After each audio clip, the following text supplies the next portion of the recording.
The artificial intelligence boom is providing an unusual windfall for Anguilla, a tiny island in the Caribbean.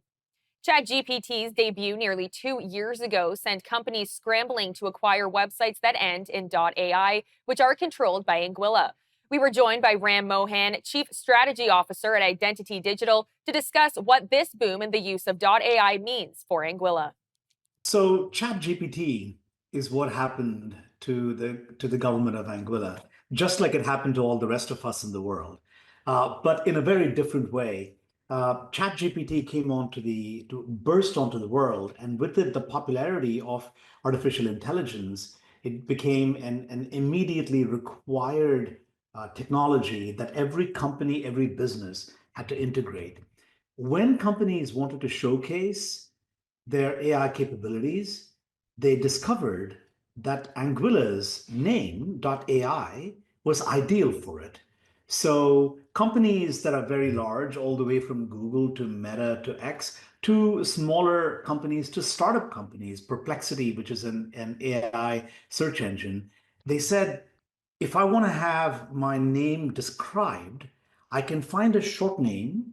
This is one of the advantages of these new domain names. They found a short name that described their company, their product, and it ended in .ai, so it automatically explained itself.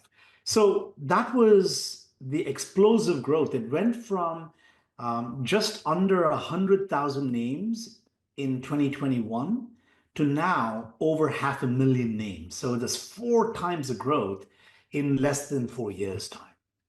When this massive growth in .ai happened, the government realized three things. First, they realized there is a large number of companies worldwide that are now depending upon .ai for not only representing their digital identity, but also to run their business. They were betting their business on a .ai name.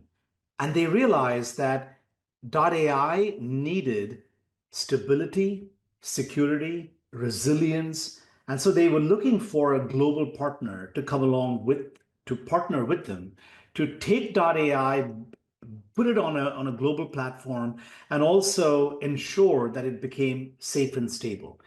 Here is the dollars and cents of it. From less than $1 million a year in 2017, .ai is on track. Last year, it produced over $30 million for Anguilla. And this year, it's on track to double that to $60 million. The government said, we are now sitting on a gold mine, but we have to be mining this sustainably. We have to grow this responsibly. We have to be a steward. So they've put a global RFP, a tender. We bid for the tender. We won this global competition, and we were selected. And we were selected because we run country codes for 14 countries around the world already, including the country of Australia, right? So we are trusted. We are the second largest in terms of the total number of domain names that we run. We're the largest in terms of the actual number of top-level domains that are under management.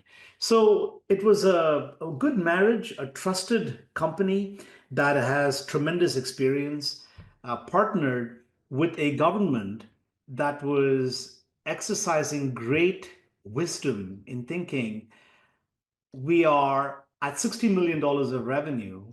How do we make sure that we don't squander this opportunity? How do we grow it from 30 to 60, 60 to 80, and onwards, right? And we know how to help do that. It's going to transform Anguilla. Already, all property taxes on the island have been removed. There are no more property taxes on the island.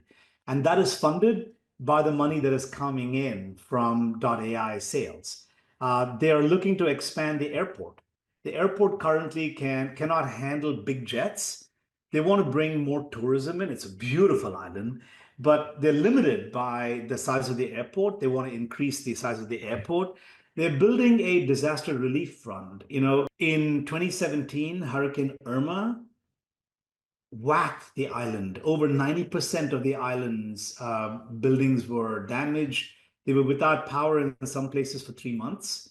So they're looking to enhance the infrastructure and the resilience of the island to natural disasters.